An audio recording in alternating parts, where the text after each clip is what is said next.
Puji Tuhan, selamat malam saudaraku yang dikasihi oleh Tuhan Yesus Kristus. Kita sungguh bersyukur buat waktu yang Tuhan berikan bagi kita untuk kembali di dalam renungan Sosyanim pada malam hari ini.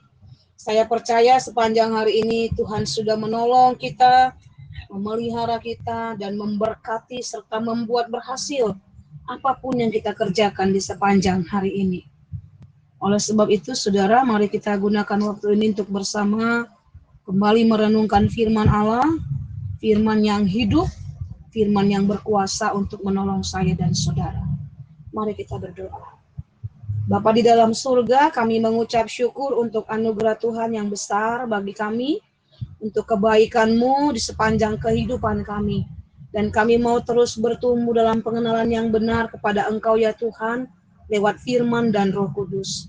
Oleh sebab itu, ajar kami mengerti, ajar kami memahami setiap kebenaran Tuhan yang akan kami baca pada malam hari ini, sehingga dengan iman kami dapat melakukannya dengan hati yang mengasihi Engkau. Demi nama Tuhan Yesus kami bersyukur dan berdoa. Amin. Puji Tuhan, saudara, mari kita membaca bagian firman Tuhan di dalam Mazmur pasal yang ke-34, ayat yang pertama sampai ayat yang ke-6. Demikian firman Tuhan. Dalam perlindungan Tuhan. Dari Daud pada waktu ia pura-pura tidak waras pikirannya di hadapan Abimelek, sehingga ia diusir lalu pergi. Aku hendak memuji Tuhan pada segala waktu. Puji-pujian kepadanya tetap di dalam mulutku. Karena Tuhan jiwaku bermegah. Biarlah orang-orang yang rendah hati mendengarnya dan bersuka cita. Muliakanlah Tuhan bersama-sama dengan aku. Marilah kita bersama-sama memasyurkan namanya. Aku telah mencari Tuhan, lalu ia menjawab aku dan melepaskan aku dari segala kegentaranku. Tujukanlah pandanganmu kepadanya, maka mukamu akan berseri-seri dan tidak akan malu tersipu-sipu. Puji Tuhan, saudara, pada bagian-bagian ini kita boleh mengerti bahwa ada satu hal yang sangat luar biasa, hal yang sungguh indah yang dilakukan oleh seorang Raja Daud. Pada ayat yang kedua dia berkata, aku hendak memuji Tuhan pada segala waktu. Kata segala waktu tidak terbatas pada waktu tertentu, saudara. Tetapi pada segala waktu, segala keadaan. Dikatakan, aku hendak memuji Tuhan. Puji-pujian kepadanya tetap di dalam mulutku. Berbicara tentang seorang Raja Daud, pasti tidak dapat dipisahkan dari hal berbicara tentang pujian dan penyembahan. Karena kita mengerti dia adalah seorang pribadi yang menulis sebagian besar kitab Mazmur yang merupakan pengalaman hidupnya sendiri ketika ia memiliki persekutuan yang karib dengan Tuhan. Pada ayat yang kedua ini, saudara, Daud hendak memuji Tuhan pada segala waktu. Dan setiap puji-pujian itu dia arahkan hanya kepada Tuhan. Mazmur 63 ayat yang kelima, Alkitab berkata dalam keadaan suka maupun duka, Daud selalu memuji dan menyembah Tuhan. Dikatakan di sana, demikianlah aku mau memuji Engkau seumur hidupku dan menaikkan tanganku demi nama-Mu. Bukan hanya di segala waktu, tetapi seumur hidupnya, Daud hanya memuji Tuhan. Keadaan seperti inilah, saudara, yang sesungguhnya menjadi sebuah kesaksian dan berdampak bagi orang-orang lain. Sehingga mereka pun mau mendekat kepada Tuhan dan percaya kepadanya. Kita boleh mengerti bahwa Daud bukanlah orang yang hidup tanpa masalah dan pergumulan. Daud mengalami satu masalah yang besar. Dia harus pura-pura tidak waras pikirannya di hadapan Abimelek. Tetapi dalam keadaannya yang tidak mendukung itu pun, dia memuji Tuhan. Dari mulutnya keluar pujian. Pergumulan berat boleh ada di depan kita. Pergumulan yang sangat berat boleh sedang kita jalani. Tetapi jangan lupa saudara, bahwa mulut kita adalah mulut yang memuji Tuhan. Bukan mulut yang berkata negatif, tetapi mulut yang berkata perkara-perkara yang baik dan benar. Itu yang dilakukan Daud. Walaupun seringkali mungkin kita diperhadapkan dengan hal-hal seakan terjebak dengan perkataan mulut kita. Tetapi mari kembali berbalik kepada Tuhan dan mulai mengerti bahwa mulut ini hanya untuk memuji Tuhan. Sekalipun menghadapi masalah, tidak membuat Daud tinggal di dalam masalah itu dan mulai mengasihani dirinya sendiri. Tetapi dia mengambil satu keputusan untuk tetap memuji Tuhan pada segala waktu.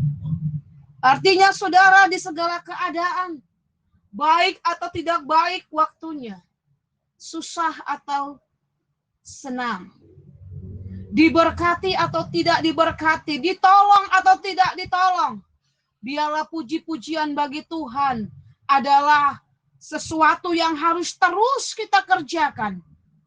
Dan itulah yang harus dilakukan setiap orang yang percaya. Ketahuilah saudara, ketika kita memuji dan memuliakan Tuhan, kita sedang mengaplikasikan iman kita di dalam perbuatan. Ketika kita memuji Tuhan, kita memuji Tuhan dengan iman kita.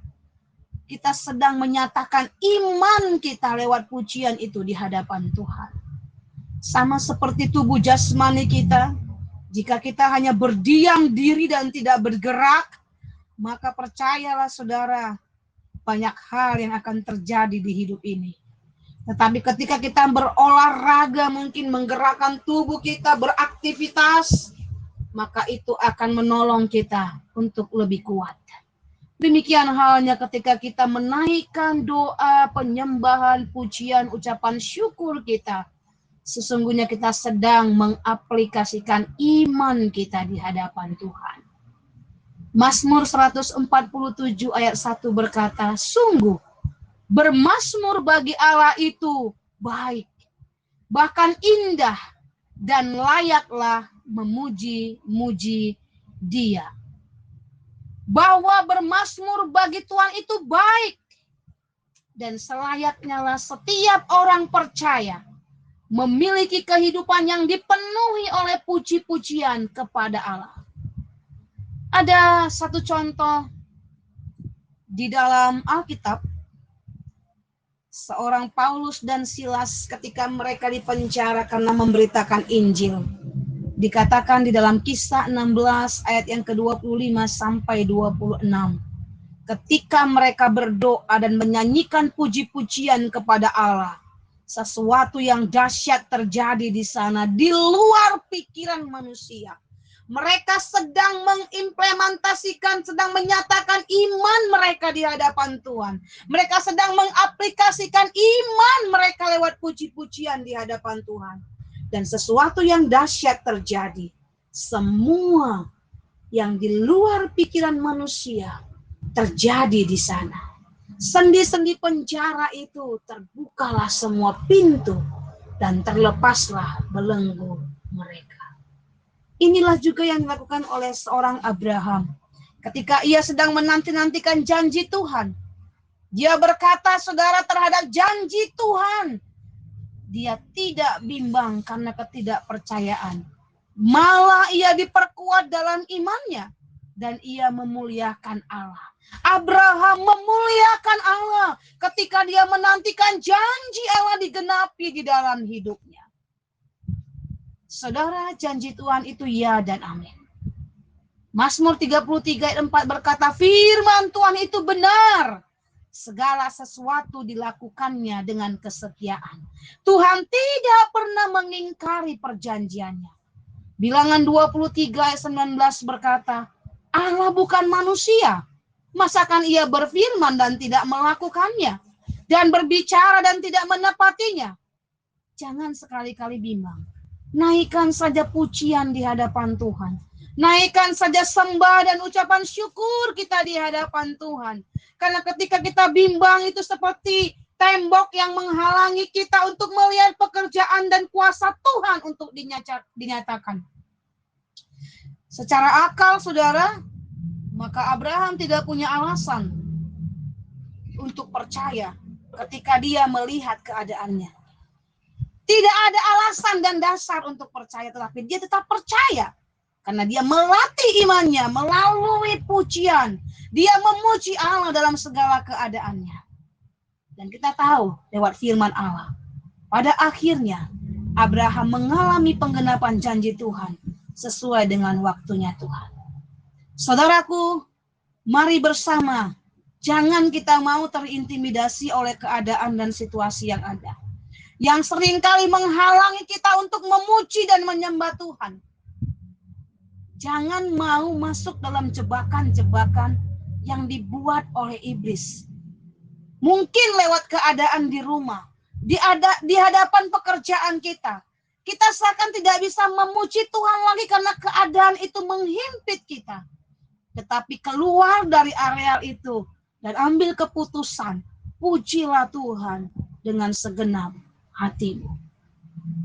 Jangan sampai Tuhan menilai kita dan dia berkata, bangsa ini datang mendekat dengan mulutnya dan memuliakan aku dengan bibirnya, padahal hatinya menjauh daripadaku dan ibadahnya kepadaku hanyalah perintah manusia yang dihafalkan. Yesaya 29 ayat 13. Memuji dan menyembah Tuhan harus menjadi kehidupan kita sehari-hari, saudara, tanpa harus dibuat. Dengan harapan kita beroleh pujian dari orang yang melihat kita. Filipi 3 ayat 20 berkata, karena kewargaan kita adalah di sorga. Dan dari situ juga kita menantikan Tuhan Yesus Kristus sebagai juru selamat. Maka itu saudaraku, mari kita membiasakan diri kita akan atmosfer surgawi dengan suka memuji dan menyembah Tuhan. Jangan berhenti memuji-muji Tuhan. Karena di dalam puji-pujian ada kekuatan iman. Mari saudaraku yang diberkati Tuhan Yesus Kristus, lakukan segala sesuatu dengan iman percayamu. Lakukanlah, berikanlah pujian, penyembahan kita yang terbaik hanya bagi Tuhan. Ketika kita akan datang ke rumah Tuhan dalam ibadah raya kita, mari kita mempersiapkan persembahan yang terbaik, pujian yang terbaik di hadapan Allah Bapa, karena itu adalah sesuatu hal yang sangat menyukakan hatinya. Dan kita dapat berkata seperti Raja Daud, kita dapat mengaplikasikan ini dalam hidup kita. Seperti Daud berkata, aku hendak memuji Tuhan pada segala waktu. Puji-pujian kepadanya tetap di dalam mulutku. Amin. Tuhan Yesus yang baik, terima kasih buat kebaikan-Mu. Kalau kami diciptakan Tuhan, hanyalah untuk satu tujuan yang Tuhan sudah tentukan. Biar hidup kami ini menjadi hidup yang senantiasa dipersembahkan di hadapan mezbah Tuhan. Mengangkat puji-pujian, membawa sembah syukur kami hanya kepada Engkau. Dalam segala waktu, biarkan mulut kami menjadi mulut yang penuh dengan puji-pujian. Setiap kali kami menaikkan pujian di hadapan Tuhan, kami melakukannya dengan iman kami kepadamu.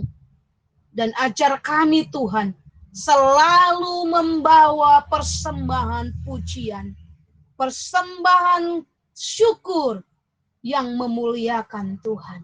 Berkati setiap umat-Mu dimanapun berada, dalam segala keadaan, dalam segala situasi yang sedang dihadapi. Kami percaya lewat puji-pujian yang kami naikkan dengan iman percaya kami di hadapan Tuhan. Maka itu sanggup mengubahkan segala situasi yang tidak baik menjadi baik. Sebab di dalam puji-pujian ada kuasa yang menggerakkan hati Tuhan untuk menyatakan kuat kuasa-Mu bagi setiap kami. Terpujilah Tuhan di dalam kehidupan kami. Malam hari ini kekal sampai selama-lamanya. Demi nama Yesus kami bersyukur. Haleluya. Amin. Sosyanim, bangkit, kuat, menang. Kobarkan terus api Pantekosta.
Gerejaku adalah rumahku.